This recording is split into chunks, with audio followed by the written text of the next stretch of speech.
الرجيم بسم الله الرحمن الرحيم أينما تكونوا يدرككم الموت ولو كنتم في بروج مشيدة صدق الله العظيم وقال محمد رسول الله صلى الله تعالى عليه وسلم الكيس من دان نفسه وعمل لما بعد الموت أو كما قال عليه السلام اللهم صل على محمد في أول كلامنا اللهم صل على محمد في أوسط كلامنا اللهم صل على محمد في آخر كلامنا. یہ جو درود شریف میں نے آپ کے سامنے پڑھا اللهم صل على محمد في أول كلامنا اللهم صل على محمد في أوسط كلامنا اللهم صل على محمد في آخر كلامنا. جو اس درود شریف کو صبح 3 مرتبہ پڑھے گا اللہ رب العزت والجلال اسے شام تک درود شریف بھیجنے کا ثواب عطا فرمائے، اور جو شام میں اس کو 3 مرتبہ پڑھ لے گا اللہ تعالیٰ اس کو صبح تک درود شریف بھیجنے کا ثواب عطا فرمائے. بہرحال جو آیت قرآنی آپ کے سامنے پڑھی گئی ہے اس کا مطلب یہ ہے کہ اینما تکونوا یدرککم الموت، تم جہاں بھی رہو گے موت تمہیں آئے گی. وَلَوْ كُنْتُمْ فِي بُرُوجٍ مُشَيِّدَةٍ، اگر تم مضبوط قلعوں میں رہیں گے کہ جہاں پر باعتبار دنیا کے تمہیں کوئی نقصان و تکلیف پہنچنے کا اندیشہ نہیں ہے لیکن وہاں بھی تمہیں موت آ کر رہے گی. علی رضی اللہ تعالیٰ عنہ فرماتے تھے الموت لیس منہ الفوت، موت سے کوئی آج تک بچا نہیں، کوئی بچے گا نہیں. جنہوں نے بچنے کا ارادہ کیا تھا اللہ رب العزت والجلال نے انہیں بھی موت کے گھاٹ اتار دیا. ملک شام کے علاقے میں ایک علاقے میں بیماری پھیل گئی، اور بیماری ایسی کہ لوگ یہ سمجھنے لگے کہ یہ بیماری ہمیں نہ لگ جائے، اس لیے کہ ایک دوسرے کو بیماری لگ رہی تھی، ایسا ان کا خیال تھا. ایک دن میں کئی انسانوں کی موت واقع ہو رہی تھی. تو اس بستی کے لوگوں نے، مفسرین نے لکھا ہے تقریباً وہ 10,000 لوگوں کا مجمع تھا. انہوں نے یہ طے کیا کہ کہیں یہ بیماری ہم کو نہ لگ جائے اور ہمیں موت نہ آ جائے، اس لیے چلو اس بستی کو چھوڑ کر ہم چلے جنگلے بیابان کی طرف. تو وہ لوگ 2 پہاڑوں کے درمیان چلے گئے اور وہاں انہوں نے اپنا ٹھیا بنایا اور وہیں انہوں نے اپنا مسکن بنایا اور وہیں پر وہ لوگ رہنے لگے تاکہ ہم موت سے کیا ہو جائے، بچ جائے اور بیماری ہم کو نہ لگے. اللہ رب العزت والجلال قیامت تک آنے والے انسانوں کو کچھ بتانا چاہتے تھے، قیامت تک آنے والے انسانوں کو کچھ سمجھانا چاہتے تھے کہ زندگی اور موت کا مالک اللہ ہے. وہ لوگ جو موت کے ڈر سے نکلے تھے اللہ نے آسمان سے 2 فرشتوں کو بھیجا، ایک فرشتہ دائیں طرف اور دوسرا فرشتہ بائیں طرف. ان دونوں فرشتوں نے آواز لگائی موتو موتو، تم سب کے سب مر جاؤ. جب یہ آواز ان کے کان میں پڑی ہے تو وہ جتنے انسانوں کا مجمع تھا وہ سارے کے سارے زمین پر گر گئے اور بے ہوشی ان پہ طاری ہو گئی اور موت ان پہ طاری ہو گئی، اور وہ سارے لوگ اس دنیا و دنیا کو چھوڑ کر موت کی نیند سو گئے. اب لوگوں کو پتہ چلا کہ جو موت کے ڈر سے نکلے تھے وہ لوگ تو سارے کے سارے مر گئے، اب اتنے سارے انسانوں کو کس طرح کفن دیا جائے گا اور اتنے سارے انسانوں کو کس طرح دفن کیا جائے گا؟ تو انہوں نے کیا کیا؟ پہنچنے کے بعد ان کے ارد گرد ایک نشان لگا دیا، جیسے آپ لوگ بیٹھے نا، آپ کے آخر میں ایک رکیل کھینچ دی جائے، ارد گرد دائرہ بنایا کہ بس یہی ان کی خبر ہے۔ یہ تو وہ لوگ ہیں جو ہم سے اس لیے بھاگے تھے کہ جنہیں اس بات کا خیال تھا کہ ان کی بیماری ہمیں نہ لگ جائے۔ اللہ رب العزت والجلال نے وہ نظام چلایا کہ ان سب کو موت دے دی، اب ہمیں انہیں کیسے دفنائیں گے؟ بس یہ ایسے پڑے رہیں گے، اس کے ارد گرد ہم دائرہ کھینچ لیں گے تاکہ یہ پتہ چل جائے بس یہ ان کی خبر ہے۔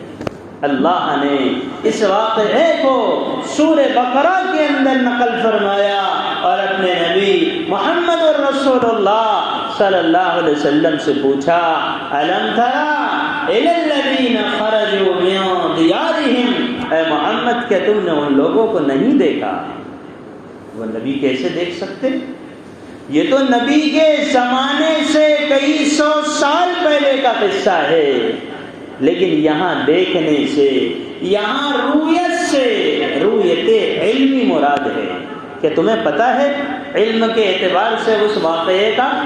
الم ترى، کہ تم جانتے ہو، کیا تمہیں معلوم ہے؟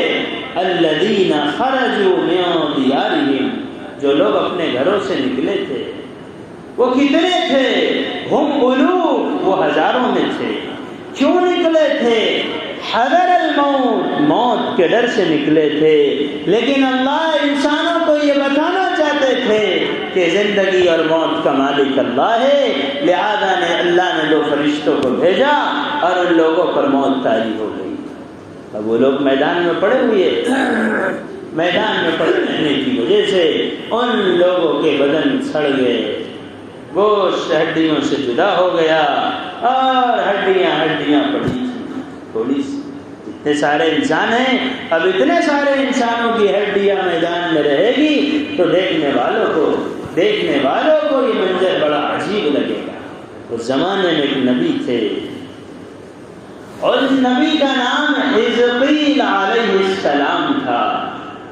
حضرت حزقیل علیہ السلام کا گزر ہوا، جب وہ وہاں سے گزرے تو انہوں نے انسانوں کی ہڈیوں کو دیکھا تو انہوں نے اللہ سے دعا کی، اے اللہ یہ معاملہ کیا ہے؟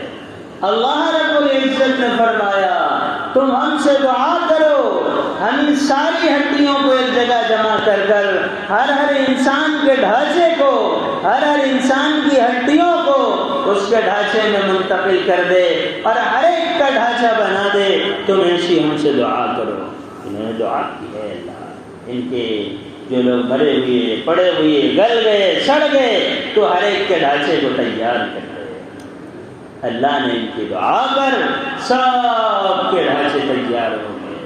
مفسرین نے لکھا ہے کہ جب ڈھانچے تیار ہو گئے انہوں نے اللہ سے فریاد کی تو اللہ نے کہا اب تم ہم سے دعا کرو ہم ان کے بدن پر گوشت چڑھا دیں۔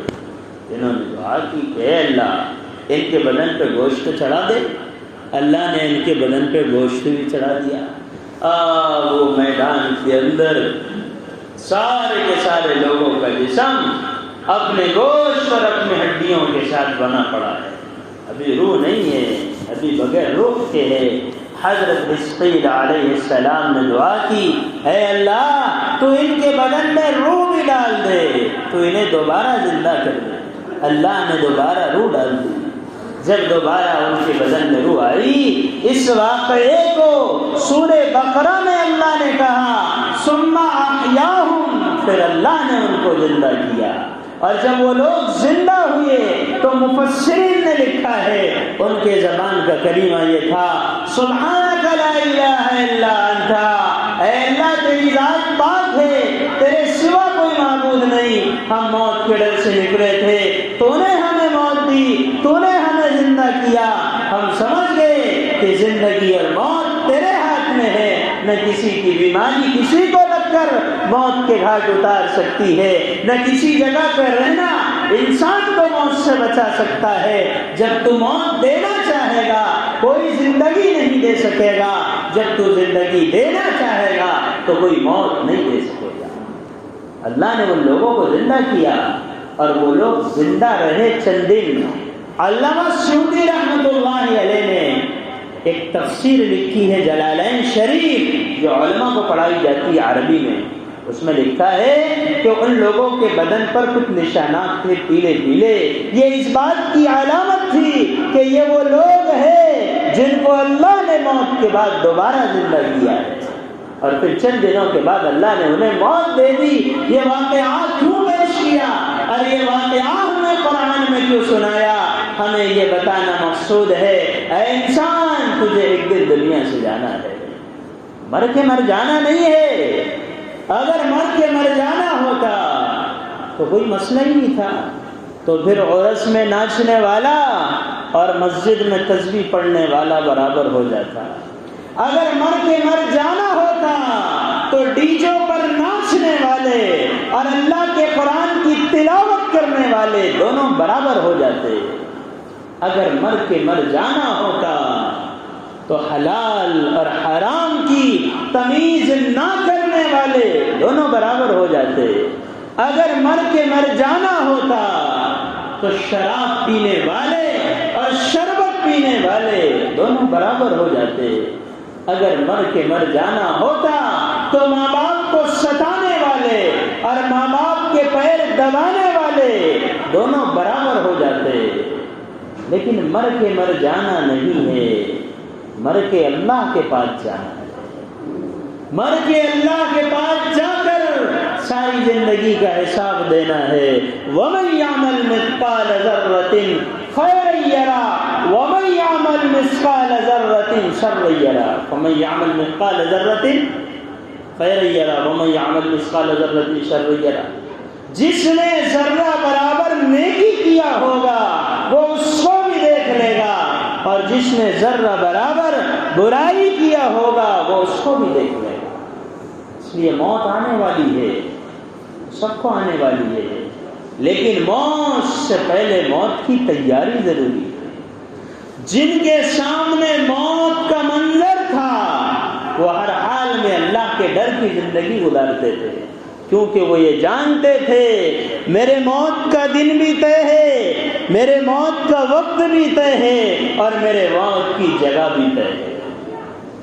ہر انسان کا ایک وقت طے ہے، لِكُلِّ أُمَّةٍ أَجَلٌ، ہر ایک کا ایک ٹائم طے ہے۔ جب وہ ٹائم آئے گا تو ایک لمحہ پہلے نہیں، لا يستأخرون ساعة ولا يستقدمون، ایک لمحہ پہلے نہیں، ایک لمحہ بعد میں نہیں، وہ طے ہے۔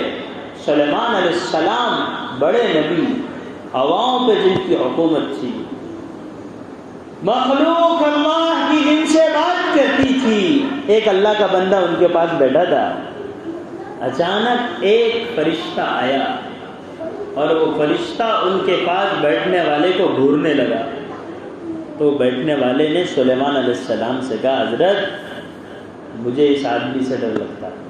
وہ انسانی شکل میں تھا، حقیقت میں وہ فرشتہ تھا۔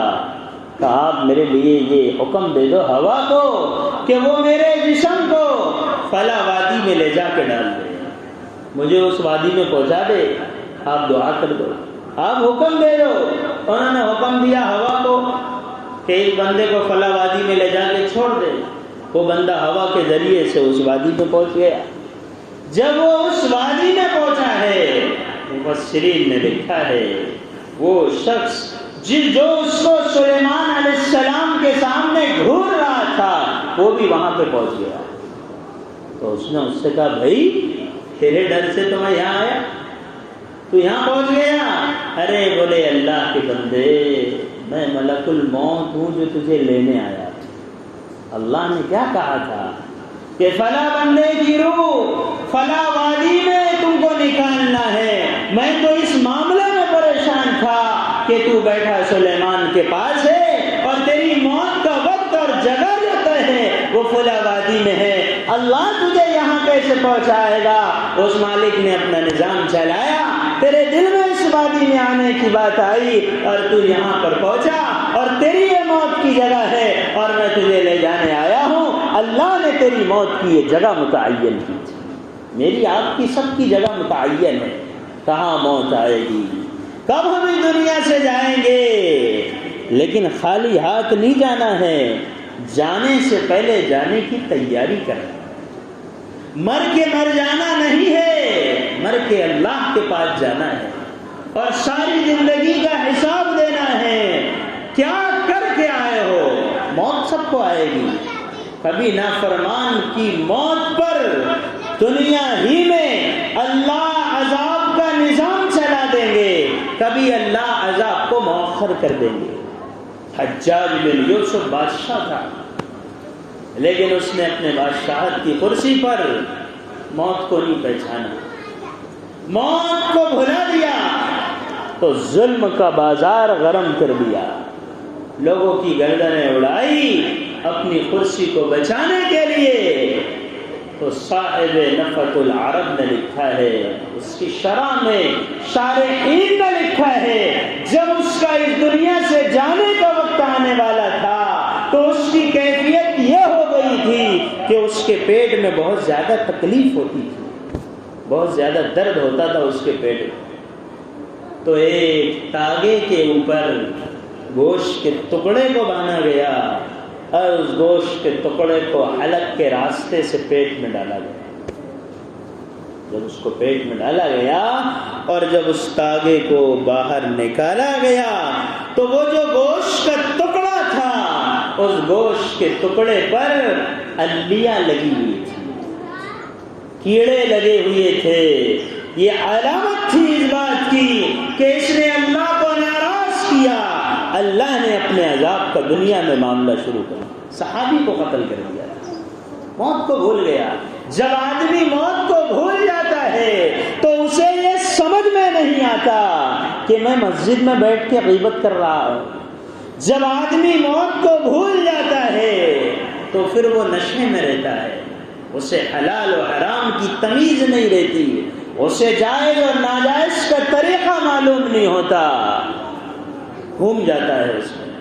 تو یہ کیفیت بنی اس کی جس نے موت کو یاد نہیں کیا تھا کہ بدن سے جو گوشت نکالا گیا تاگے کے ذریعے سے اس پہ کیڑے لگے ہوئے تھے، اور کرسی پر ایک بندہ اور بھی بیٹھا جس نے موت کو یاد کیا اور موت کو سامنے رکھ کر زندگی گزاری، اللہ کو منزل بنایا، محمد صلی اللہ علیہ وسلم کے طریقے کو سامنے رکھا۔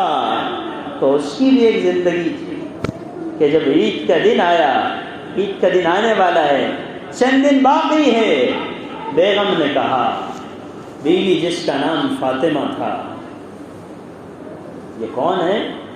یہ بادشاہ کی بیوی ہے، عمر بن عبدالعزیز کی، یہ بادشاہ کی بہن ہے، یہ اس کی بیٹی ہے جس کا باپ بادشاہ تھا، یہ اس کی پوتی ہے جس کا دادا بادشاہ تھا۔ ایسی خاتون تاریخ میں نہیں آئی۔ جب اس خاتون کا نکاح ہوا ہے اور عمر بن عبدالعزیز کے نکاح میں آئی ہے تو پورا بدن سونے اور چاندی سے لگا ہوا تھا، لیکن جب عمر بن عبدالعزیز کے نکاح میں آئی اور انہوں نے اسے موت اور آخرت اور موت کے بعد کی زندگی سمجھائی تو اس نے سارا کا سارا سونا بیت المال میں جمع کر دیا، سب سونا بیت المال میں جمع کیا، کیونکہ عمر بن عبدالعزیز نے کہا تھا دو باتیں ہیں، یا تو مجھے اختیار کر لے یا اس سونے اور چاندی کو بیت المال میں جمع کر تو مجھے اختیار کرے گی، اور اگر یہ سونا اور چاندی تجھے چاہیے تو پھر مجھ سے جدائی اختیار کر لے۔ لیکن اس کے سامنے بھی موت تھی کہ مجھے مرنا ہے، موت کا منظر سامنے تھا، اس لیے آخرت کے خوف کی وجہ سے اس نے کہا نہیں، یہ میں سب سونا اور چاندی چھوڑ سکتی ہوں لیکن اللہ کو ناراض نہیں کر سکتی۔ اب عید کا دن قریب تھا، معصوم بچوں نے کہا اما جان، عید کے موقع پر سب عمدہ نئے کپڑے پہنتے ہیں، ہماری بھی تمنا ہے کہ ہمارے لیے بھی نئے کپڑے بنائے جائے۔ عمر بن عبدالعزیز 3 بر اعظم کے بادشاہ، 3 بر اعظم کے خلیفہ، گرام پنچایت کے ممبر نہیں، 3 بر اعظم کے خلیفہ ہے، اور بیوی کہتی ہے عید کے دن بچوں کو نئے کپڑے دلائیے۔ عمر بن عبدالعزیز کہنے لگے کہ میرے پاس حلال تو ہے نہیں، حکومت کے خزانے میرے پاس ہے، لیکن وہ میرے نہیں، امت کا مال ہے۔ کس کا مال ہے؟ میرے باپ نے جو کھیت چھوڑا ہے وہ صرف میرا نہیں، اس میں بہن کا بھی حصہ ہے۔ 50 حج کر لو، 40 4 مہینے لگا دو، وہ بہن کا حصہ یہ حج اور تبلیغ معاف نہیں کر سکے گی، وہ اسے دینا پڑے گا، کیونکہ اس میں اس کا حصہ ہے۔ اس لیے کہ وہ جس باپ کے ہم بیٹے ہیں وہ بہن بھی اس باپ کی بیٹی ہے۔ امت کا مال ہے، امت کے مال میں سے میں تو دے نہیں سکتا، اور حلال میرے پاس ہے نہیں۔ تو بیوی نے ایک مشورہ دیا، بیوی نے کہا ایسا کرو 1 مہینے کی تنخواہ ایڈوانس لے لو۔ سبھی لیتے، آپ کی جو تنخواہ ہے بیت المال سے 1 مہینے کی پیشگی تنخواہ لے لو، اور اب جو اپنا 1 مہینے کا گزر بسر رہے گا نا، میں اس میں تھوڑا کمزوری کے ساتھ، ضعف کے ساتھ، تنگی کے ساتھ چلا لوں گی، تاکہ بچوں کی تمنا پوری ہو جائے۔ انہوں نے کہا ٹھیک ہے، میں خط لکھتا ہوں۔ انہوں نے خزانے کا جو نگراں تھا عمر بن عبدالعزیز کا بنایا ہوا، اس کا نام مزاحم تھا، اس کو خط لکھا، کہا مجھے 1 مہینے کی تنخواہ ایڈوانس چاہیے۔ تو اس نے پرچی پر لکھا امیر المومنین اگر آپ کہے تو خزانہ میں آپ کے قدموں میں لا کے ڈال دوں، لیکن امیر سے میں یہ پوچھنا چاہتا ہوں کہ امیر المومنین کو اس بات کا یقین ہو گیا کہ امیر المومنین دنیا میں 1 مہینہ زندہ رہ سکے؟ کہ امیر المومنین کو اس بات کا یقین ہو گیا کہ 1 مہینے کی تنخواہ ایڈوانس لے رہے ہیں تو 1 مہینہ زندہ رہ سکیں گے؟ بس یہ جب پرچی پڑی ہے تو سر کو جھکایا اور آنکھوں سے آنسو جاری ہو گئے، اور فرمایا اپنی بیوی فاطمہ سے کہ اپنے بچوں کو عید کے دن پرانے ہی کپڑے دھلا کر پہنا دینا، یہ باپ ان کو نئے کپڑے نہیں دلا سکتا۔ کیوں؟ کہ مجھے زندگی کا بھروسہ نہیں ہے۔ آج کا مسلمان امام حسین کے نام پر صندل میں ناچتا ہے، اور جنہوں نے ناچا نہیں، صرف جا کر کھڑے ہوئے، خدا کی قسم وہ دونوں بھی اسی طرح کے مجرم ہیں، کیونکہ ظالم کا ساتھ دینا بھی ظلم ہے، گناہ کی جگہ پر کھڑا رہنا بھی یہ گناہ ہی کی طرح ہے۔ امام حسین کے مقابلے میں امام حسین نے اللہ کو راضی کرنے کے لیے گردن کٹائی، اور یہ گانے اور ناچ کو ان کے نبی نانا ہمارے نبی محمد صلی اللہ علیہ وسلم نے منع کیا، لیکن آج کا مسلمان اسے عزت سمجھتا ہے۔ خدا کی قسم یہ عزت نہیں، آخرت کی بڑی ذلت ہے۔ کہ حسین نے تو کبھی گانا نہیں گایا، حسین نے تو کبھی ڈی جے نہیں بجایا، یہ کیسے موت کی تیاری کرنے والے مسلمان ہیں جو امام حسین کے نام پر امام حسین کو تکلیف پہنچا رہے ہیں۔ یہ امام حسین کو تکلیف پہنچانا ہے، کیونکہ غیر مسلم پوچھتے کیا ہے؟ امام حسین ہمارے امام تھے، یہ ان کا منظر ہے، یہ نبی کے نانا، یہ نبی کے نواسے امام حسین نے اللہ کو راضی کرنے کے لیے اپنی گردن کو کٹایا تھا، اور وہ امام حسین کا چاہنے والا گانے بجا رہا ہے، ڈھول بجا رہا ہے، جو مسلمانوں کا طریقہ نہیں، نبی کے دشمنوں کا طریقہ ہے، جو امام حسین کے چاہنے والوں کا طریقہ نہیں، امام حسین کو ستانے والوں کا طریقہ ہے۔ ان کے چاہنے والوں کا یہ طریقہ نہیں، یہ ان کے ستانے والوں کا طریقہ ہے۔ کیوں؟ انہوں نے امت کو ایک پیغام دیا، انہوں نے امت کو ایک سبق دیا۔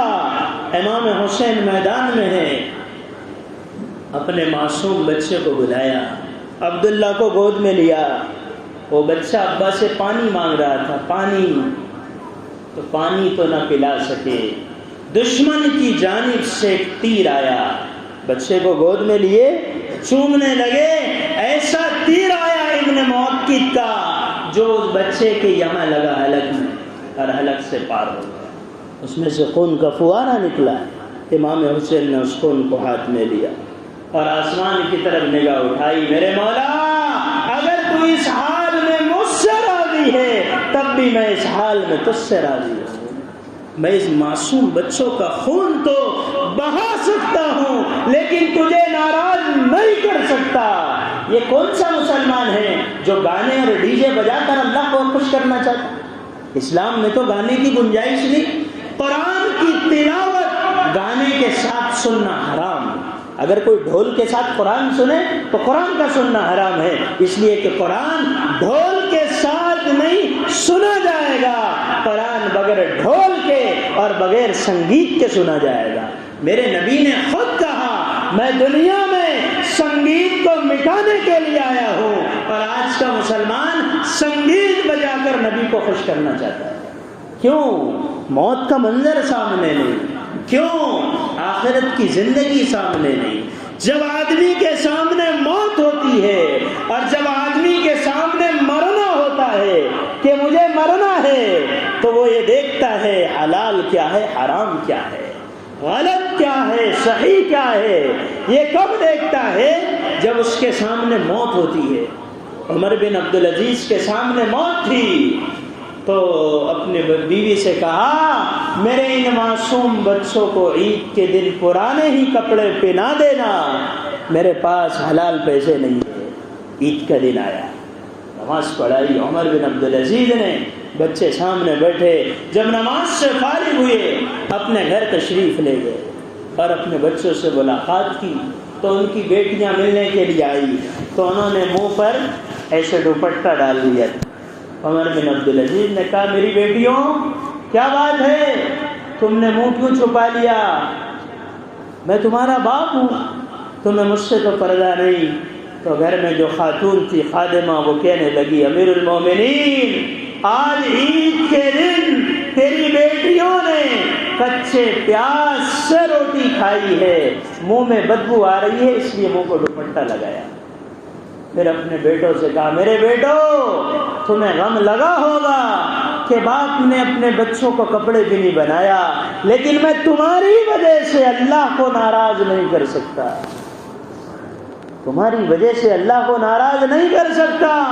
جب یہ زندگی تھی تو موت عمر بن عبدالعزیز کو بھی آئی، موت سب کو آنے والی ہے، ناچنے والوں کو بھی، ڈھول بجانے والوں کو بھی، نماز پڑھنے والوں کو بھی، اللہ کو خوش کرنے والے، اللہ کے نافرمان، سب کو موت آنے والی ہے۔ کون کہتا ہے بھائی مر گیا، مر بھی گیا، کام پورا کر کے وہ اپنے گھر گیا، غنیمت سمجھ زندگی کی باہر کہ آنا نہ ہوگا یہاں بار بار۔ موت تو سب کو آنی ہے۔ میں نے حجاج بن یوسف کا قصہ تمہیں سنایا، کیڑے پڑ گئے۔ یہ عمر بن عبدالعزیز کی بات پر اپنی بات ختم کروں گا۔ ان کا بھی موت کا وقت آیا، جب دنیا سے جا رہے تھے تو آپ کا چہرہ 14ویں رات کے چاند کی طرح چمک رہا تھا، اور جب جنازہ لایا گیا قبرستان میں اور قبر کھودی گئی اور آپ کے جنازے کو قبر کے سامنے رکھا گیا تو انسانوں نے وہ منظر دیکھا کہ ایک پرچہ ہوا میں اڑتا ہوا آیا اور وہ ان کے کفن پہ آ کے گرا۔ لوگوں نے دیکھا پتہ نہیں یہ ہوا کے ذریعے سے پرچہ اڑا، کیا ہے اس میں؟ جب اس پرچے کو اٹھایا تو اس میں لکھا ہوا تھا بسم اللہ الرحمن الرحیم براۃ من النار عمر بن عبدالعزیز۔ اللہ نے عمر بن عبدالعزیز کو جہنم کے آگ سے بری کر دیا۔ جنہوں نے موت کی تیاری کی تھی ان کی موت ان کو یہ بتا رہی تھی کہ تم جہنم سے بری ہو گئے۔ جس نے موت کی تیاری نہیں کی اس کے پیٹ میں کیڑے پڑ گئے۔ تو موت آنے والی ہے لیکن مر کے مر جانا نہیں ہے۔ اگر مر کے مر جانا ہوتا تو نماز پڑھنے والے، نماز چھوڑنے والے سب برابر ہو جاتے، شراب پینے والے، شربت پینے والے سب برابر ہو جاتے۔ مر کے میرے بھائیوں اللہ کے پاس جانا ہے، اور جانا کب ہے اس کی کوئی گارنٹی نہیں۔ سامان 100 برس کا ہے، پل کی خبر نہیں، زندگی کا کوئی بھروسہ نہیں۔ اچھے اچھوں کو نہ چھوڑا ہے موت نے، کھیل کتنوں کے بگاڑا ہے موت نے، سونے والے اپنے رب کو سجدہ کر کے سو، پھر کیا خبر اٹھے یا نہ اٹھے صبح کو۔ کتنے ایسے لوگ تھے جو آج رات میں سوئے اٹھ نہیں سکے، ہم بھی پتہ نہیں اس دنیا سے کب چلے جائیں گے۔ اس لیے آج کی مبارک مجلس میں یہ طے کرو کہ آج سے انشاءاللہ موت کی تیاری کے ساتھ زندگی گزاریں گے انشاءاللہ۔ جیسے آج ہم جمعے میں آئے ایسی ہمیں ساری نمازوں میں آنا ہے۔ اسلام میں اس کا کوئی حصہ ہی نہیں ہے جو نماز نہ پڑھتا ہو۔ اس لیے آج یہ طے کرو کہ انشاءاللہ نماز 5 وقت کی اہتمام سے پڑھیں گے انشاءاللہ۔ دوسری چیز، جو بھی کام کریں گے اس میں پہلے یہ معلوم کریں گے اللہ کا حکم کیا ہے اور نبی کا طریقہ کیا ہے۔ ایک رکعت میں کتنے سجدے ہیں؟ ارے بولو نا، کچھ تو بولو۔ 2۔ اب کسی کو جوش چڑھا کہ نہیں بھائی میرا 2 رکعت میں ایک سجدے میں، 1 رکعت میں 2 سجدوں میں کیا ہو رہا، میں تو اللہ کی محبت میں 1 رکعت میں 4 سجدے کروں گا، نماز ہوئی کیا اس کی؟ اس کو شریعت کہتی محبت کرنے کا طریقہ سیکھ۔ ایسا نہیں کہ جوش میں آئے تو کچھ بھی کرے، کسی کے بھی نام پر، یہ صحابی کے نام پر، اس امام کے نام پر ہم اس کو دین سمجھ کے کر رہے ہو، یہ دین نہیں ہے، یہ بے دینی ہے۔ اس لیے اللہ تعالی ہم سب کو سنت اور شریعت کے مطابق زندگی گزارنے کی توفیق عطا فرمائے۔